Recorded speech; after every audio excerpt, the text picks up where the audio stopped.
finale dedicato in primis alle tante iniziative ed eventi che il Consorzio ha affidato all'esperienza di Donatella e Tiziana Pizzo e successivamente grandi interventi con momenti di sport puro e al valore con i racconti dei tantissimi testimonial del Consorzio Catania Sport, con la madrina e vicepresidente del Consorzio Giusy Malato, che ha tracciato i veri valori del fare squadra ed ha presentato tutti i grandi medagliati e sportivi che sono stato e sono un vanto per la nostra Catania, ed oggi volti del Consorzio come Pier Maria Siciliano, Rossella Fiammingo, Alessandro Cavallaro, Enrico Garozzo, Leandro Susinna, Alessio Di Mauro, Giuseppe D'Urso, Anita Pissone, Anna Sapienza, Diego Armando Maradona Junior, e la presenza dell'esercito italiano anche con il caporal maggiore scelto dell'esercito Andrea Adorno, medaglia d'oro al valor militare in Afghanistan, che ha ribadito che lo sport deve essere vissuto in maniera magica, la stessa magia, signori, e passione con cui oggi è partita l'avventura del Consorzio Catania e Sport.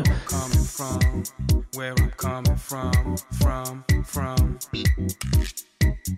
Feel the music, feel your body. Now dance, baby.